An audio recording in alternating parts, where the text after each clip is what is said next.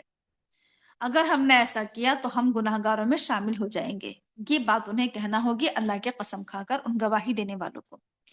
لیکن اگر پتہ یہ چل جائے کہ ان دونوں گواہوں نے اپنے آپ کو گناہ میں مبتلا کیا ہے، یعنی ان لوگوں نے گناہ کیا ہے گواہی دینے والوں نے، تو پھر تمہیں ان کی جگہ دو اور شخص جو ان کی بنسبت گواہی دینے کے زیادہ اہل تر ہوں، ان لوگوں میں سے کھڑے ہوں جن کی حق تلفی ہوئی ہو۔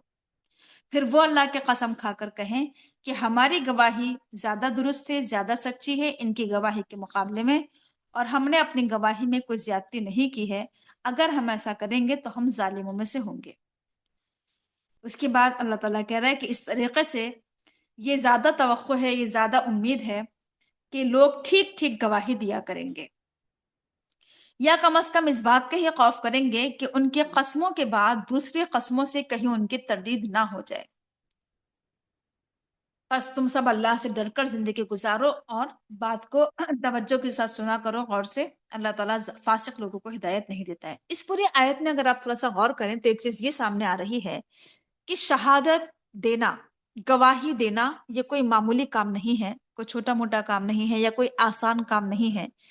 اس چیز کو ہمیں بڑا سنجیدگی کے ساتھ لینا ہوگا۔ اس معاملے میں، شہادت کے معاملے میں انسان کو بہت زیادہ احتیاط برتنے کی ضرورت ہے، بہت محتاط ہونے کی ضرورت ہے۔ جھوٹی گواہی دینا یہ گناہ کبیرہ میں سے ہے۔ غلط بیانی کرنا، کسی کے حق تلفی کرنا، کسی کے خلاف گواہی دے دینا، جھوٹ بول دینا، زیادتی کر دینا، ظلم کر دینا، یہ سب چیزیں جو ہیں شہادت سے متعلق، اس سلسلے میں انسان کو بہت زیادہ چوکنا اور ہوشیار رہنے کی ضرورت ہے، اللہ سے ڈرنے کی ضرورت ہے۔ تو جو بات بھی ہم سنیں اسی بات کو بیان کریں۔ اللہ تعالیٰ فاسق لوگوں کو ہدایت نہیں دیتا ہے۔ اس کی بات ہے کہ اس دن یعنی کل آخرت میں اللہ تعالیٰ تمام رسولوں کو بھی اکٹھا کرے گا، تمام رسولوں کو بھی جمع کرے گا، اور کہے گا وہ کہ تمہیں کیا جواب ملا، کیا جواب دیا گیا۔ یعنی کل آخرت میں نہ صرف یہ کہ عام انسانوں کی پکڑ ہونا ہے، بلکہ رسولوں کا بھی معاوضہ، حساب کتاب ان کا بھی ہونا ہے۔ وہ بھی کھڑے ہوں گے اللہ کے سامنے، حساب دے رہے ہوں گے۔ اللہ تعالیٰ سوال کرے گا رسولوں سے کہ جب تم نے دعوت کا کام کیا تو لوگوں نے کیا جواب دیا تمہیں، تمہاری دعوت کا کیا رد عمل رہا، کیا ری ایکشن رہا۔ تو رسول جواب دیں گے کہ اللہ تعالیٰ ہمیں نہیں پتا، ہمیں نہیں معلوم، تو غیب کا جاننے والا ہے۔ یعنی ہمارے آنے کے بعد دنیا سے لوگوں نے کیا کیا ہماری دعوت کے ساتھ ہمیں نہیں پتا، ہم تو دنیا سے رخصت ہو گئے تھے، ہم تو غیب کے بارے میں نہیں جانتے، تو غیب کا بہت زیادہ جاننے والا ہے۔ تو اللہ تعالیٰ کہے گا کہ اللہ تعالیٰ کہہ رہا ہے کہ یاد کرو اس موقع کو جب کہ اللہ تعالیٰ کہے گا کہ اے عیسیٰ ابن مریم، یاد کرو میری اس نعمت کو جو میں نے تمہیں اور تمہاری والدہ پر کی تھی، جب کہ میں نے روح قدس کے ذریعے تمہاری تائید کی تھی، اور تم بات کرتے تھے لوگوں سے گہوارے میں بھی اور بڑی عمر کو پہنچ کر بھی۔ دیکھیے عیسیٰ ابن مریم پر جو جو اللہ تعالیٰ نے احسانات فرمائے ہیں، جن نعمتوں سے نوازا ہے، جو معجزات انہیں ملے ہیں، ان کا یہاں پر ذکر کیا جا رہا ہے کہ ہم نے تم پر بھی بڑی نعمتیں کی ہیں، یعنی عیسیٰ پر اور ان کی ماں مریم پر بھی۔ اللہ تعالیٰ نے روح قدس کے ذریعے، جبرائیل علیہ السلام کے ذریعے ان کی تائید کی، تقویت پہنچائی، ان کی مدد کی ہے ہر موقع پر، اور بڑے بڑے معجزے کہ شیر خارگی کی عمر سے بات کر دینا، ایک بچے کا پہلے ہی دن سے بات کرنا، بڑھاپے کی عمر کو پہنچ کر بھی بڑی اچھی بات کر لینا، فصیح و بلیغ تقریریں کر لینا، اور پھر یہ کہ ہم نے تمہیں کتاب بھی سکھائی، حکمت سکھائی کتابوں کی، تورات اور انجیل کی ہم نے تمہیں تعلیم دی، اور تم مٹی سے، مٹی کا پتلا، پرندے کی شکل، یعنی مٹی کا ایک مجسمہ تم بنایا کرتے تھے پرندے کی شکل کا، میرے حکم سے تم اس میں روح پھونکتے تھے، یعنی پھونک مارتے تھے اور وہ پرندہ بن جاتا تھا میرے حکم سے، اور تم کوڑھی کو اور نابینا کو بھی میرے حکم سے درست اور صحیح کر دیتے تھے، اور یہ کہ مردہ سے زندہ نکالنا میرے حکم سے۔ ایک ہی چیز کو جو بار بار دہرایا ہے کہ بِإِذْنِی، یہ سب کچھ کام جتنے بھی تم نے کیے ہیں یہ سب میرے حکم سے ہو رہے تھے، تمہاری اپنی کوئی طاقت اس میں نہیں تھی۔ یہ معجزے جتنے بھی ہوتے ہیں رسولوں کی، اس میں اپنی طاقت نہیں ہوتی ہے، بلکہ یہ سب کچھ اللہ کے حکم سے ہوتا ہے۔ تمام معجزات کا صدور اللہ کے حکم سے ہوتا ہے۔ اور جب تو بنی اسرائیل کے پاس نشانیاں لے کر پہنچے تو جو لوگ ان میں سے جن لوگوں نے انکار کیا، جو منکر حق تھے، انہوں نے کہا کہ یہ تو نشانیاں، یہ معجزات جادوگری ہیں، جادو کے سوا کچھ نہیں ہے۔ یعنی جب یہ تمام معجزات بنی اسرائیل کو دکھائے تھے حضرت عیسیٰ علیہ السلام نے، تو وہ لوگ جنہوں نے انکار کیا تھا وہ لوگ تھے جنہوں نے یہ کہا تھا کہ یہ تمام معجزات جادو ہیں۔ دیکھیے، یہ موسیٰ علیہ السلام کے معجزات کو جادو کہا گیا، اللہ کے رسول کو بھی جادوگر کہا جاتا تھا، قرآن کریم کو لوگ جادو کہا کرتے تھے، ہے نا؟ یہ حال ہوتا ہے لوگوں کا، ان لوگوں کا جو کفر کرتے ہیں۔ اور یاد کرو، جب کہ میں نے وحی کی تھی حواریوں کی طرف، یعنی جو رسول کے مخلص ساتھی ہوتے ہیں، کہ ایمان لے کر آؤ مجھ پر اور میرے رسول پر بھی۔ تو حواری تو اصل میں وہی ہوتے ہیں، مخلص ساتھی تو وہی ہوتے ہیں جو کہتے ہیں کہ ہم ایمان لے آئے، بس تو گواہ رہنا کہ ہم مسلمان ہیں۔ جبکہ حواریوں نے یہ کہا تھا، یعنی عیسیٰ علیہ السلام کے مخلص ساتھیوں کو حواری کہا جاتا ہے، جسے اللہ کے رسول کے مخلص ساتھیوں کو صحابہ کہا جاتا ہے، عیسیٰ علیہ السلام کے مخلص ساتھیوں کو حواری کہا جاتا ہے۔ تو وہ لوگ کہتے تھے کہ اے عیسیٰ ابن مریم، کیا تمہارا پروردگار اس بات کی استطاعت رکھتا ہے کہ وہ ہمارے پر آسمان سے دسترخوان نازل کرے؟ تو کہا عیسیٰ علیہ السلام نے، اللہ سے ڈرو اگر واقعی تم مومن ہو۔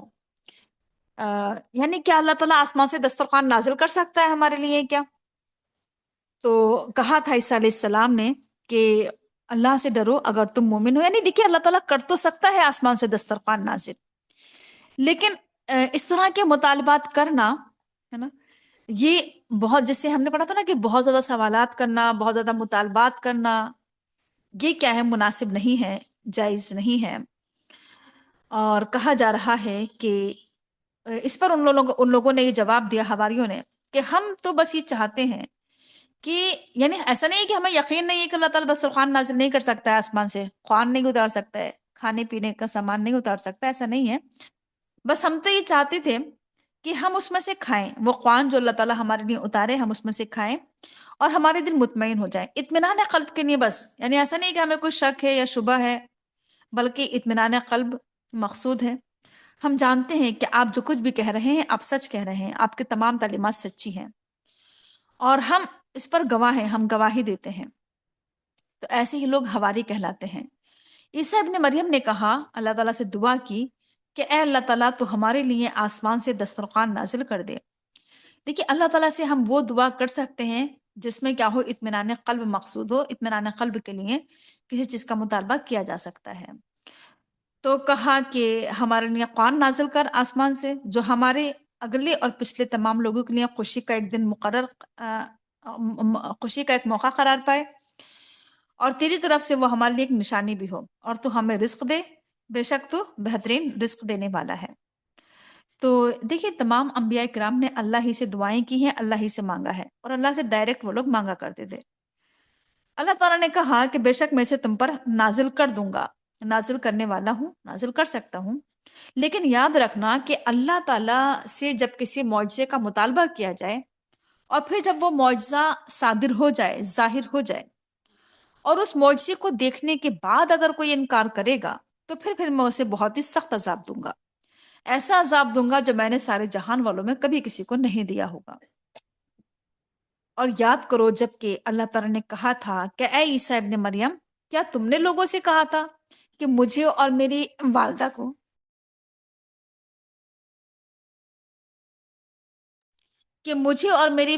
کو تم معبود بنا لو، خدا بنا لو؟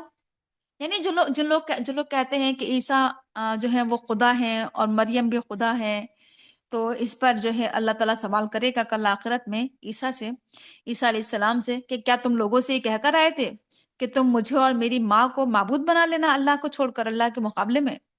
تو عیسیٰ علیہ السلام جواب دیں گے کہ اللہ تعالیٰ، میرے لیے مناسب نہیں ہے کہ میں ایسی کوئی بات کہوں، مجھے یہ حق نہیں ہے کہ میں کیا کروں، ناحق کوئی بات کہوں۔ اگر میں ایسی بات کہتا تو تجھے معلوم ہوتا، تو خوب جانتا ہے اگر میں نے ایسا کہا ہوتا، تو وہ کچھ جانتا ہے جو میرے دل میں ہے، اور میں نہیں جانتا ہوں کہ تیرے دل میں کیا ہے، بے شک تو غیب کا بہت زیادہ جاننے والا ہے۔ میں نے ان سے نہیں کہی تھی اس طرح کی کوئی بات، بس میں نے ان سے یہ کہا تھا جتنا تو نے مجھے حکم دیا تھا، میں ان سے یہ کہہ کر آیا تھا کہ اللہ کی عبادت کرو، اللہ کی بندگی کرو، اللہ میرا بھی رب ہے اور تمہارا بھی رب ہے، اور میں ان تمام میں جب تک ان کے بیچ میں موجود رہا تب تک تو میں ان کے بیچ میں شہادت کا فریضہ انجام دیتا رہا، تب تک کہ تو میں گواہی دے سکتا ہوں، جب تک میں ان کے بیچ میں رہا۔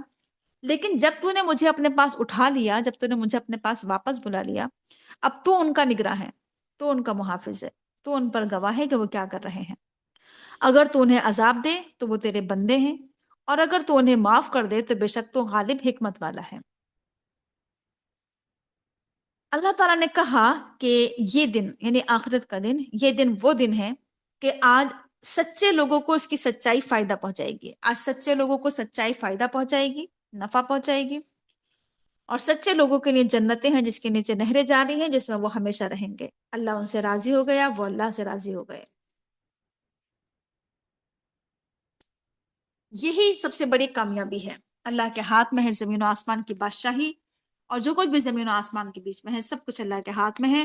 اللہ تعالیٰ ہر چیز پر قدرت رکھتا ہے۔ یعنی اللہ تعالیٰ کن لوگوں سے راضی ہوگا؟ اللہ ان لوگوں سے راضی ہوگا جو سچ بولتے ہیں، سچائی کا ساتھ دیتے ہیں، تصدیق کرتے ہیں۔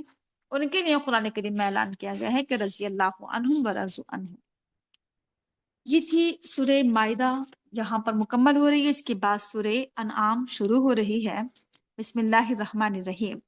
تمام تعریفیں اس اللہ کے لیے ہیں جس نے بنایا آسمانوں کو اور زمین کو، جس نے بنائی تاریکیاں اور روشنی۔ پھر بھی وہ لوگ جنہوں نے کفر کیا اپنے رب کے ساتھ، وہ اپنے رب کے ہمسر ٹھہرا رہے ہیں۔ دیکھیے اللہ تعالیٰ نے تاریکیاں اور روشنی، جہالت کے اندھیری بھی دنیا میں ہے اور علم کی روشنی بھی ہے دنیا میں، اور گمراہی کے اندھیری بھی دنیا میں ہے اور ہدایت کی روشنی بھی ہے، اور اندھیرے بہت ہیں، ظلمات جمع ہے یہاں پر کہ دنیا میں جہالت بھی بہت ہے اور گمراہی بھی بہت ہے، لیکن نور صرف ایک ہی ہے، روشنی صرف ایک ہی ہے، اور وہ ہے دین اسلام کی روشنی، قرآن کی روشنی۔ ٹھیک ہے، لیکن اتنا سب کچھ ہونے، اللہ تعالیٰ نے یہ سب کچھ نازل کیا، اس کے باوجود بھی لوگ اپنے رب کے ساتھ شرک کر رہے ہیں۔ اللہ تعالیٰ کی ذات وہ ذات ہے جس نے تمہیں مٹی سے بنایا، پھر اس نے انسان کی ایک مدت مقرر کر دی ہے، یعنی اس کی موت کا ایک وقت مقرر کر دیا گیا ہے، اور اللہ تعالیٰ کے پاس وہ اجل لکھی ہوئی ہے، وہ مدت مقرر ہے کہ کب کس انسان کو موت آنا ہے۔ اس کے باوجود بھی تم شک میں پڑے ہوئے ہو۔ اللہ تعالیٰ کی ذات وہ ذات ہے جو آسمانوں میں ہے، جو زمین میں ہے، ہر جگہ ہے۔ اللہ تعالیٰ جانتا ہے جو کچھ چھپا ہوا ہے اور جو کچھ ظاہر ہے، سب کچھ جانتا ہے، کھلا چھپا، اور اللہ جانتا ہے جو کچھ بھی تم عمل کرتے ہو، جو تم کماتے ہو۔ اور جو بھی آیات اللہ تعالیٰ کی طرف سے نازل کی جاتی ہیں، لوگ اللہ کی آیات سے منہ موڑ رہے ہیں، پیٹ پھیر رہے ہیں۔ لوگوں نے حق کو جھٹلا دیا جبکہ حق ان کے پاس آ چکا ہے۔ تو کل عنقریب یعنی کل آخرت میں لوگوں کو وہ حالات معلوم ہو جائیں گے، وہ سب کچھ سامنے آ جائے گا جس کا آج لوگ مذاق اڑا رہے ہیں۔ قیامت، آخرت، دوزخ، جنت، حساب کتاب، وہ تمام چیزیں کل سب سامنے آ جائیں گی۔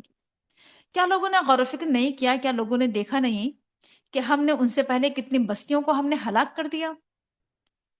جو بستیاں پہلے گزر چکی ہیں، ہم نے انہیں زمین میں طاقت دی، اقتدار دیا، ٹھکانہ دیا، جگہ دی، مکان دیے، اور ہم نے ان کو اتنی طاقت دی تھی جو طاقت ہم نے تمہیں بھی نہیں دی ہے۔ پچھلی گزری ہوئی قوموں کو دیکھیے، قوم عاد، قوم سمود، کتنے لہیم و شہیم لوگ، کتنے تندرست و توانا لوگ تھے، وہ لمبے چوڑے اور دیو ہیکل ٹائپ کے لوگ تھے۔ اور اسی طرح سے جو بہت ساری قومیں گزر چکی، کتنا ان کے پاس مال و دولت تھا، اونچی اونچی بلڈنگیں بنایا کرتے تھے وہ، کیسے کیسے ان لوگوں نے بادشاہی کی ہے۔ اللہ تعالیٰ کہہ رہا ہے کہ ہم نے تمہیں تو وہ چیز عطا بھی نہیں کی جو ہم نے پچھلی گزری ہوئی قوموں کو دی تھی۔ ہم نے تو ان پر آسمان سے موسلادھار بارش برسا دی تھی، یعنی خوب خوب ان پر اپنی نعمتیں برسائی تھی۔ ان کے لیے تو ہم نے نہریں جاری کر دی تھی، ان کے نیچے نہریں بہا دی تھی، لیکن ان لوگوں نے وہ گناہوں میں ڈوب گئے۔ گناہوں کی پاداش میں ہم نے ان لوگوں کو ہلاک کر دیا، برباد کر دیا، تباہ کر دیا، اور ہم نے ان کے بعد بہت ساری قومیں اٹھائیں، بہت ساری قومیں آئی ہیں دنیا میں، بہت سارے امتیں گزری ہیں، اور ہم نے آپ پر کتاب نازل کی، ایک کاغذ پر، ایک پیپر پر لکھی ہوئی۔ اور اگر لوگ اس کتاب کو اپنے ہاتھ سے چھو لیں تب بھی کافر یہی کہیں گے کہ یہ تو کھلا جادو ہے۔ یعنی جو لوگ نا معجزات کا مطالبہ کرتے تھے، ان کے بارے میں اللہ تعالیٰ یہ کہہ رہا ہے کہ یہ لوگ ایمان لانے والے نہیں ہیں، اسے بہانے کر رہے ہیں۔ کیوں؟ کیونکہ اگر یہ اپنے ہاتھوں سے چھو کر بھی دیکھ لیں گے کتاب کو، ان کے لیے اگر کوئی ایسی کتاب بھی نازل کر دی جائے گی جو کاغذ میں لکھی ہوئی ہوگی اور یہ اس پر ہاتھ بھی پھیر لیں گے، تب بھی یہ لوگ نہیں مانیں گے، تب بھی یہ یہی کہیں گے کہ یہ تو جادو ہے۔ لوگ کہتے تھے جو لوگ مطلب معجزات کا مطالبہ کرتے تھے، ایمان نہیں لاتے تھے، جو باتیں بناتے تھے، وہ کہتے تھے کہ اس نبی پر ہی فرشتہ، اس نبی پر کوئی فرشتہ کیوں نہیں اتارا گیا؟ اگر کہیں ہم نے فرشتہ اتار دیا ہوتا تو اب تک کبھی فیصلہ چکا دیا ہوتا، پھر انہیں کوئی مہلت نہ دی جاتی۔ یعنی وہ لوگ یہ کہا کرتے تھے کہ اگر یہ واقعی رسول ہے تو اس رسول کے ساتھ ساتھ ایک فرشتہ ہونا چاہیے تھا، اس کے ساتھ ساتھ چلتا، وہ گواہی دیتا کہ یہ اللہ کے رسول ہے، اس کے ساتھ کوئی فرشتہ کیوں نہیں ہے؟ اور پھر دوسرا اس طرح سے یہ باتیں بناتے تھے کہ یہ تو ہماری طرح ایک بشر ہے، ایک انسان ہے، یہ رسول کیسے ہو سکتا ہے؟ یہ اگر فرشتہ ہوتا تو ہم ایمان لے آتے اس پر۔ اللہ تعالیٰ کہہ رہا ہے کہ اگر ہم فرشتوں کو اتار دیں زمین میں تب تو پھر معاملہ چکا دیا جائے۔ فرشتے جو ہوتے ہیں تو موت کا پیغام لے کر آتے ہیں، پھر عذاب کا فیصلہ لے کر آتے ہیں، تب تو معاملہ چکا دیا جائے گا، پھر تو کسی کو مہلت بھی نہیں دی جائے گی اگر فرشتے دنیا میں آ جائیں گے۔ اور اگر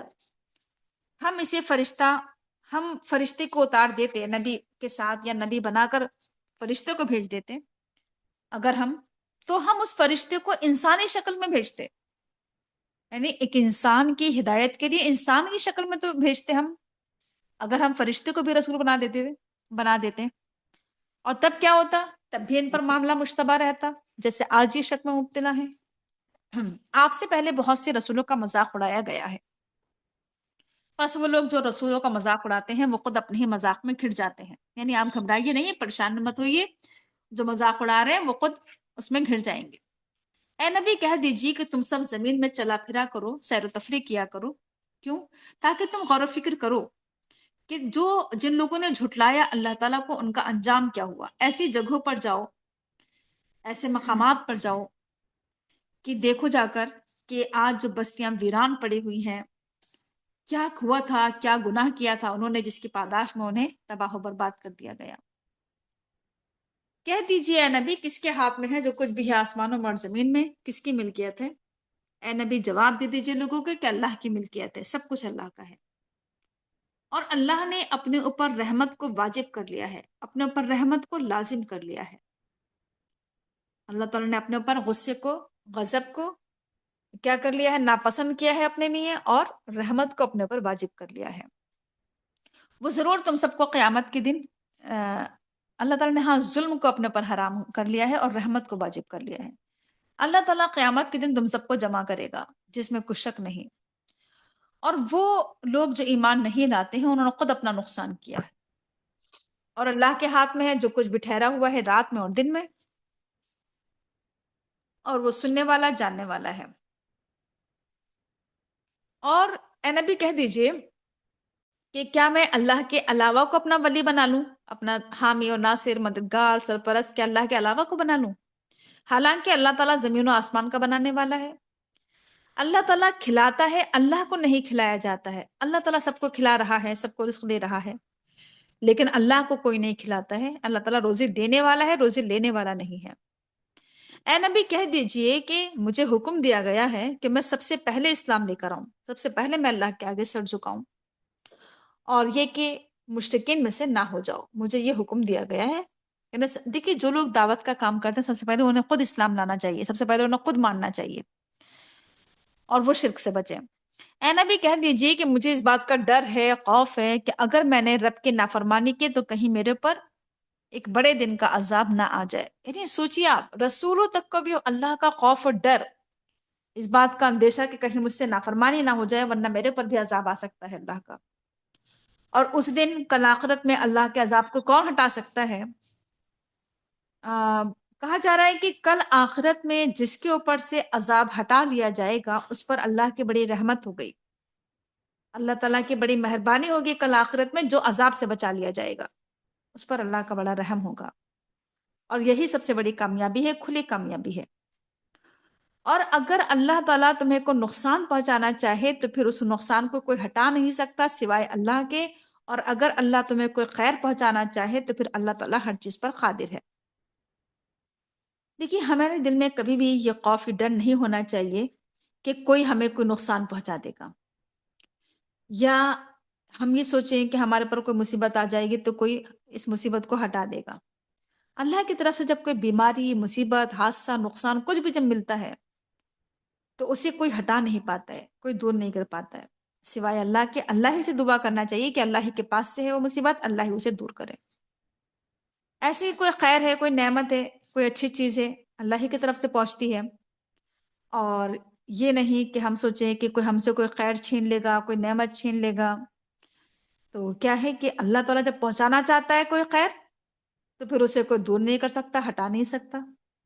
اللہ تعالیٰ ہر چیز پر قدرت رکھتا ہے، اللہ تعالیٰ اپنے بندوں پر مکمل اختیار رکھتا ہے، کامل اختیار رکھتا ہے، وہ حکمت والا ہے، وہ باخبر ہے۔ اے نبی کہہ دیجئے کہ سب سے بڑی گواہی کس کی ہے، کس کی گواہی سب سے بڑھ کر ہے؟ اے نبی بتا دیجئے لوگوں کو کہ اللہ کی گواہی سب سے بڑی گواہی ہے۔ اللہ میرے اور تمہارے درمیان گواہ ہے، یعنی اللہ نے گواہی دے دی ہے کہ میں اللہ کا نبی ہوں، اللہ کا رسول ہوں، اور میری طرف یہ قرآن وحی کیا گیا ہے، بذریعہ وحی میرے پاس یہ قرآن نازل کیا گیا ہے، بھیجا گیا ہے۔ کیوں بھیجا گیا ہے یہ قرآن؟ تاکہ میں اس قرآن کے ذریعے انذار کا کام کروں، لوگوں کو ڈراؤں، لوگوں کو باخبر کروں، متنبہ کروں، آگاہ کروں۔ میں بھی ڈراؤں اس کے ذریعے، اس قرآن کریم کے ذریعے، اور جس تک بھی یہ قرآن پہنچے، جس تک یہ قرآن پہنچے تو وہ بھی اس قرآن کریم کے ذریعے انذار کا کام کرے، لوگوں کو باخبر کرنے کا کام کرے۔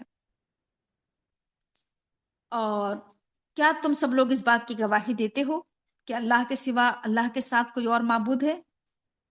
اگر تم سب گواہی دیتے ہو تو اے نبی کہہ دیجئے کہ میں تو ہرگز گواہی نہیں دیتا ہوں کہ اللہ کے ساتھ کوئی معبود ہے، بلکہ اے نبی آپ تو یہ کہیے کہ اللہ تعالیٰ اکیلا ہے، تنہا ہے، واحد ہے، وہ الہ واحد ہے، اور میں بری و ذمہ ہوں ہر طرح کی شرک سے، میں بیزار ہوں، میں نفرت کرتا ہوں، میرا کوئی تعلق نہیں کسی بھی شرک سے۔ وہ لوگ جنہیں ہم نے کتاب دی، قرآن دیا، وہ پہچانتے ہیں اس کتاب کو جیسے وہ اپنے بیٹوں کو پہچانتے ہیں۔ پہچان لیا تھا انہوں نے حق کو، رسول کو، قرآن کو، کہ یہ اللہ کے پاس سے ہے۔ بس وہ لوگ جو ایمان لے کر نہیں آتے ہیں وہ خود اپنا نقصان کرتے ہیں۔ اور اس شخص سے بڑھ کر ظالم کون ہو سکتا ہے جو اللہ پر جھوٹی باتیں گڑھے یا اللہ کی آیات کو جھٹلا دے؟ اللہ تعالیٰ ظالم لوگوں کو پسند نہیں کرتا ہے۔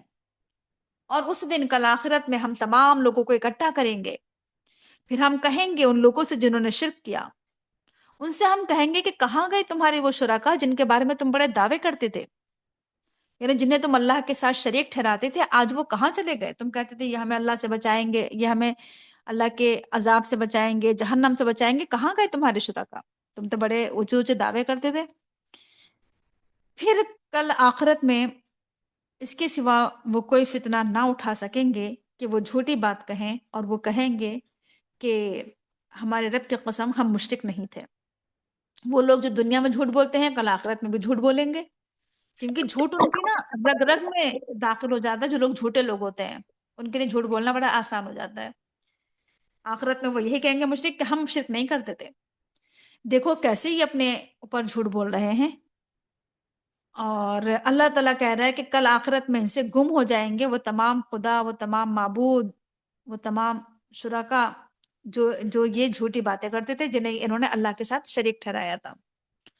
اور لوگوں میں سے وہ جو آپ کی باتیں کان لگا کر سنتے ہیں، مگر ان کا حال یہ ہے کہ ان کے دلوں پر پردہ پڑا ہوا ہے، وہ کسی بات کو سمجھ نہیں پا رہے ہیں، ان کے کانوں میں گرانی ہے۔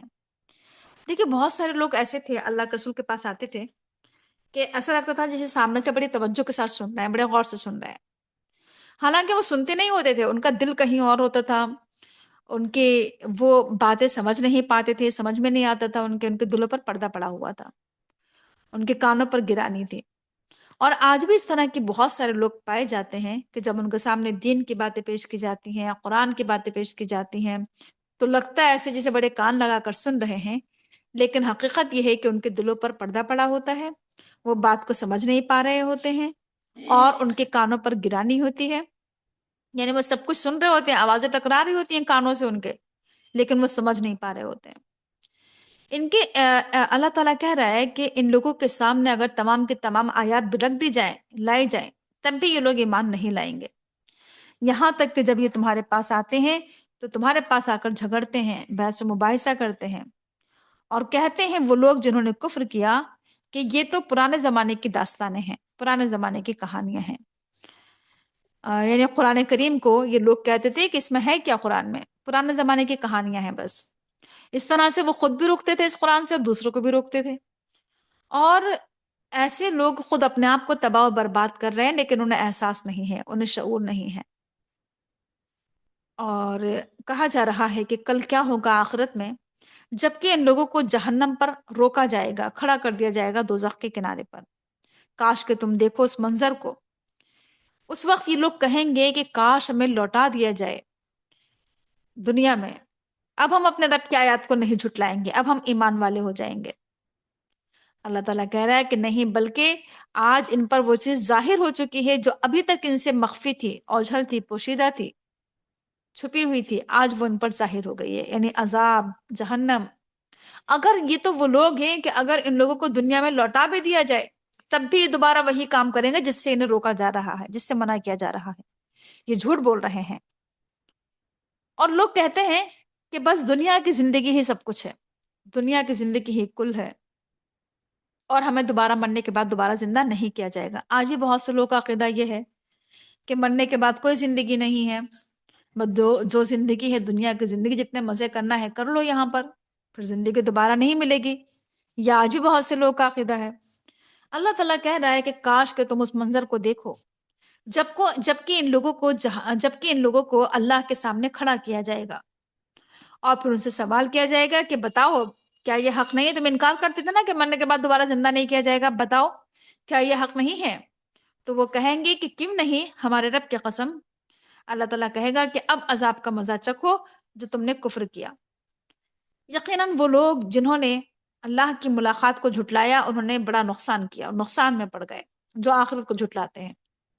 یہاں تک کہ جب کل قیامت اچانک ان پر ٹوٹ پڑے گی تو یہ کہیں گے کہ ہائے افسوس ہم پر، ہم نے بڑی کوتاہی کر دی، ہم سے بڑی کمی ہو گئی، بڑی کوتاہی ہو گئی۔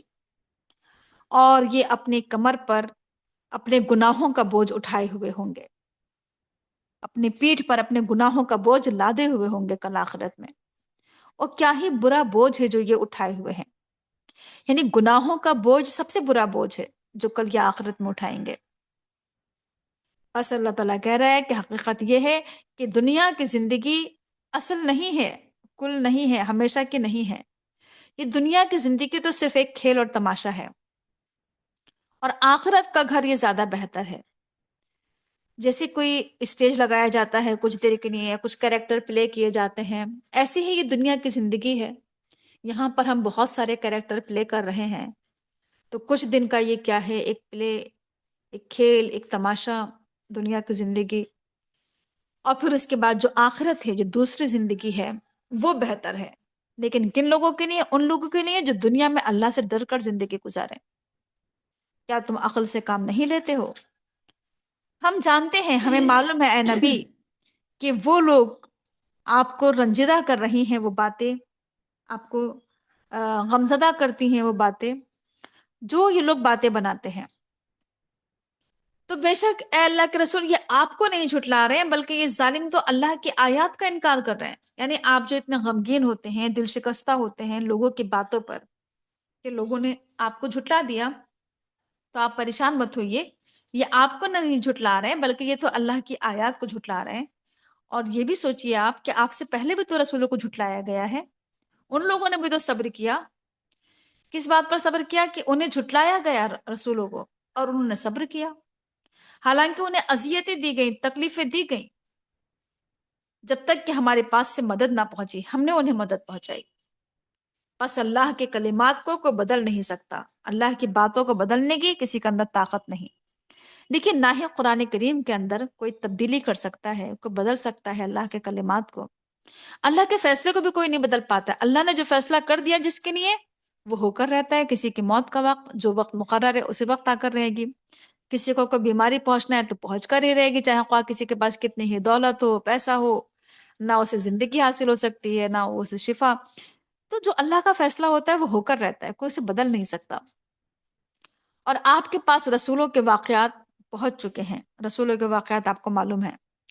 اگر ان لوگوں کا اعراض کرنا، منہ موڑنا، پیٹ پھیرنا آپ کے اوپر گنا گزر رہا ہے، شاخ گزر رہا ہے، آپ پریشانی میں مبتلا ہیں، تو اگر آپ کے پاس طاقت ہے تو آپ کوئی زمین میں ایسی کوئی سرنگ ڈھونڈ لیجئے، یا پھر آسمان پر کوئی سیڑھی لگا لیجئے، اور آپ اللہ کے پاس سے کوئی نشانی انہیں لا کر دکھا دیجئے۔ اگر اللہ تعالیٰ چاہتا تو ان سب کو ہدایت پر جمع کر دیتا، بس تم جاہلوں میں سے نہ ہو جاؤ۔ یعنی ان کا تو حال یہ ہے کہ خواہ ان کے لیے کوئی معجزہ لایا جائے، آپ ان کی نگاہوں کے سامنے بھی اگر آسمان پر سیڑھی لگا کر بھی چڑھ جائیں، زمین کے اندر کوئی سرنگ ڈھونڈ کر بھی اگر ان کے سامنے کوئی نشانی لا کر رکھ دیں، ہے نا، تو آپ ایسا کر کے دیکھ لیجئے۔ لیکن اللہ تعالیٰ نے کہا کہ زبردستی نہیں کرنا ہے ان کے ساتھ، اگر یہ نہیں مان رہے تو نہ مانے۔ اللہ تعالیٰ اگر چاہتا تو ان سب کو ہدایت دے سکتا تھا، یعنی ہدایت پر جمع کر سکتا تھا، زبردستی اکٹھا کر سکتا تھا، لیکن اللہ نے بھی ایسا نہیں کیا۔ بس آپ جاہلیت کی سی باتیں یا نادانی کی باتیں مت کریے۔ بے شک وہ لوگ دعوت قبول کرتے ہیں جو سنتے ہیں، جو سنیں گے وہی تو قبول کریں گے، جب سنیں گے ہی نہیں تو مانیں گے کیسے، ہے نا؟ تو اس لیے کیا ہے کہ سننا ضروری ہے، سننے کے بعد ہی انسان کو عمل کی توفیق ملتی ہے، قبول کرنے کی۔ اب بہت سے لوگ سننا ہی نہیں چاہتے ہیں، ہے نا، کہ ہم سنیں گے ہی نہیں، کیونکہ پھر عمل کرنا پڑے گا، یا ہم عمل ہی نہیں کرتے تو ہم سنیں کیوں؟ اللہ تعالیٰ کہہ رہا ہے کہ سنو گے تو ہی تو قبول کرو گے۔ لیکن ہاں وہ مردہ لوگ ہیں، جو اللہ تعالیٰ کہہ رہا ہے کہ جو مردے ہیں، مرے ہوئے لوگ ہیں، اللہ تعالیٰ ان سب کو دوبارہ زندہ کرے گا، اور پھر اللہ ہی کی طرف ان سب کو لوٹایا جائے گا۔ دیکھیے، نہ سننا یہ کیا ہے کہ نہ سننا، نہ قبول کرنا، یہ گویا اس بات کی علامت ہے کہ وہ انسان مردہ ہے، اس کا دل مر چکا ہے نا۔ زندہ اور مردہ برابر ہے، جب سن ہی نہیں رہا ہے، جسے مردے نہیں سنتے ہیں نا، ایسے کیا ہے، یہ بھی نہیں سن رہا ہے، یہ بھی قبول نہیں کر رہا ہے، یہ بھی جواب نہیں دے رہا ہے۔ اور یہ لوگ کہتے ہیں کہ اس نبی پر اس کے رب کی طرف سے کوئی نشانی نازل کیوں نہیں کی گئی، کوئی معجزہ نازل کیوں نہیں کیا گیا؟ اے نبی کہہ دیجئے کہ بے شک اللہ تعالیٰ قادر ہے اس بات پر کہ وہ کوئی آیت، کوئی نشانی نازل کرے، لیکن اکثر لوگ علم نہیں رکھتے ہیں۔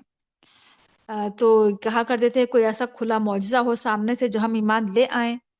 اللہ تعالیٰ قادر ہے اس بات پر کہ وہ کھلے معجزات دکھا سکتا ہے، لیکن اکثر لوگوں کو معلوم ہی نہیں کہ اتنے معجزے اللہ کے رسول کو دیے گئے۔ آپ کی زندگی پوری ایک معجزہ تھی، آپ چلتا پھرتا معجزہ، قرآن ایک معجزہ تھا، اس کے علاوہ بھی بہت سارے معجزے تھے، لیکن یہ لوگ جانتے نہیں تھے۔ کتنے ہی زمین میں جاندار ایسے ہیں یا جانور ہیں، کتنے ہی زمین میں، اور کتنے ہی پرندے ہیں جو اڑ رہے ہیں اپنے پروں سے، اپنے بازوؤں سے۔ یہ سب تمہاری ہی طرح ایک امت ہے، گروہ ہیں، انواع و اقسام کی چیزیں، دنیا میں بہت ساری مخلوقات ہیں، یہ لوگ بھی زندگی گزار رہے ہیں، یہ پرندے، یہ جانور، ان کی بھی پوری ایک کیٹیگری ہے، ان کا بھی ایک پورا گروہ ہے۔ ہم نے اس کتاب میں کچھ بھی نہیں چھوڑا، کوئی کمی نہیں چھوڑی ہے، تقدیر کے نوشتے میں کوئی کسر نہیں چھوڑی ہے، سب کچھ کتاب میں پہلے سے لکھا ہوا ہے، جانوروں کی زندگی، پرندوں کی زندگی، اور پھر سب کو اللہ کے پاس سمٹنا ہے، اکٹھا ہونا ہے، جمع ہونا ہے، لیکن حساب کتاب صرف انسان کا ہی ہوگا۔ اور وہ لوگ جو جھٹلاتے ہیں ہماری آیات کو، وہ بہرے ہیں، وہ گونگے ہیں، وہ تاریکیوں میں پڑے ہوئے ہیں۔ جسے اللہ گمراہ کر دے،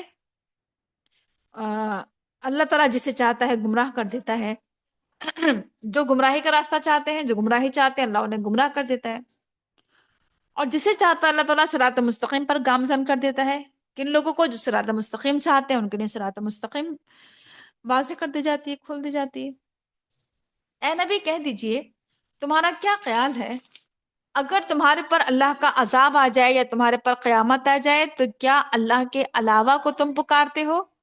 اللہ کے علاوہ کو تم پکارو گے اگر تم سچے ہو؟ یعنی یہاں پر یہ ہے کہ اللہ تعالیٰ کا عذاب اگر آ جائے یا قیامت اگر انسان پر آ جائے، اس موقع پر کیا انسان اللہ کے علاوہ کو پکارے گا؟ اگر واقعی وہ اپنے دعوے میں سچا ہے، بلکہ اس موقع پر تم اللہ ہی کو پکارو گے. یہ انسانی فطرت ہے، یہ کہ مصیبت کے وقت، عذاب کے وقت، کوئی بھی حادثہ ہو، اس موقع پر انسان کسی اور کو نہیں پکارتا، اس موقع پر اللہ ہی کو پکارتا ہے، اور اللہ ہی دور کرتا ہے جبکہ تم اللہ کو پکارتے ہو. اگر اللہ تعالیٰ چاہتا ہے تو اللہ تعالیٰ تم سے اس مصیبت کو دور کر دیتا ہے، اور پھر تم بھول جاتے ہو اپنے تمام شرکا کو. اس موقع پر، مصیبت کے موقع پر انسان اپنے تمام شرکا کو بھول جاتا ہے اور اللہ ہی کو یاد کرتا ہے. یہ انسانی فطرت ہے. یہ اس سے معلوم ہو رہا ہے کہ ہر انسان کی فطرت میں توحید پائی جاتی ہے. اور ہم نے آپ سے پہلے بہت ساری امتوں میں رسول بھیجے، اور پھر ہم نے ان امتوں کو ہم نے پکڑ لیا، گرفتار کر لیا، بہت سی مصیبتوں میں، تکلیفوں میں، یعنی ہم نے انہیں آزمایا. کیوں؟ تاکہ وہ اللہ کی طرف روئیں، گڑ گڑائیں، عاجزی اختیار کریں، دعائیں کریں. یعنی اللہ کی طرف سے جو مصیبتیں آتی ہیں، جو آزمائشیں آتی ہیں، جو پریشانیاں آتی ہیں، وہ ایسا نہیں کہ اللہ تعالیٰ ظالم ہے یا اللہ تعالیٰ کوئی ظلم کر رہا ہے. اللہ تعالیٰ مصیبتیں، تکلیفیں، پریشانیاں اس وجہ سے بھی دیتا ہے تاکہ یہ میرا بندہ میرے آگے روئے، گڑ گڑائے، دعائیں کرے، اس کے اندر عاجزی انکساری پیدا ہو، یہ جھک جائے میرے آگے. تو مصیبت اور آزمائش کے موقع پر اللہ کے قریب ہونا چاہیے، رونا چاہیے، گڑ گڑانا چاہیے. آگے کہا جا رہا ہے کہ جب ان پر ہماری طرف سے کوئی مصیبت آتی ہے تو ایسا کیوں نہیں ہوتا ہے کہ وہ اللہ کے آگے جھکیں، عاجزی اختیار کریں، بلکہ ان کے دل اور زیادہ سخت ہو جاتے ہیں، اور شیطان ان کے لیے ان کے اعمال کو مزین کر دیتا ہے. کچھ لوگ مصیبت کے آنے کے بعد جھکنے کے بجائے، اللہ کے آگے رونے اور گڑ گڑانے کے بجائے، اور زیادہ کیا ہو جاتے ہیں؟ سخت دل ہو جاتے ہیں، اور زیادہ برے اعمال کرنے لگتے ہیں، اور زیادہ گناہ کرنے لگتے ہیں. بس وہ بھول جاتے ہیں جو نصیحت انہیں کی گئی تھی، وہ اسے بھلا دیتے ہیں. تو پھر ہم ان پر خوشحالی کے دروازے کھول دیتے ہیں.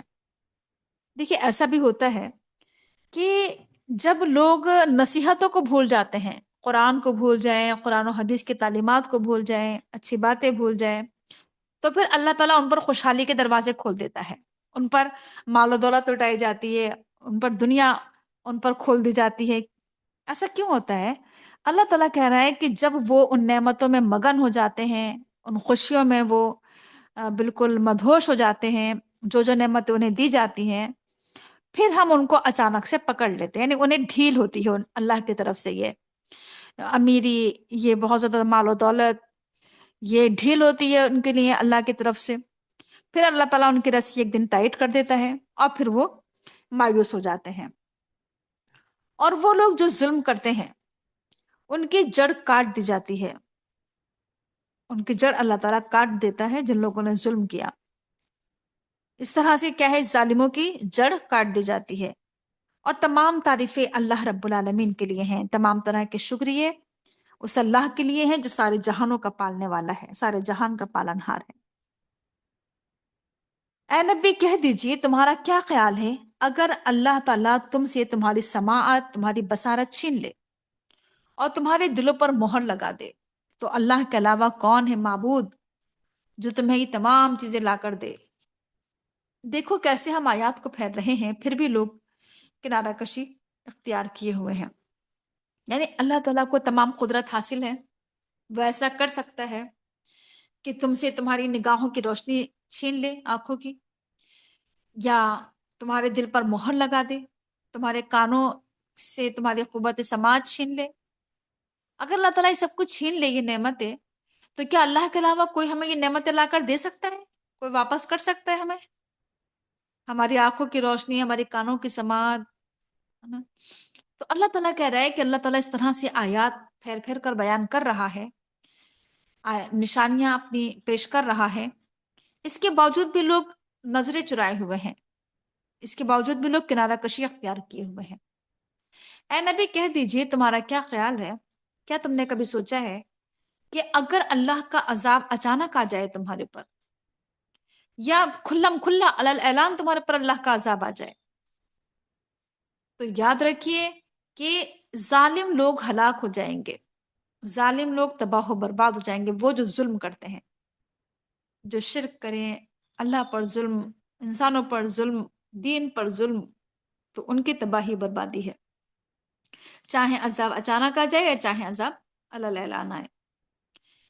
اور رسول تو اللہ تعالیٰ کہہ رہا ہے کہ ہم نے اس وجہ سے بھیجے ہیں تاکہ وہ لوگوں کو جنت کی خوشخبری دیں اور جہنم سے ڈرائیں۔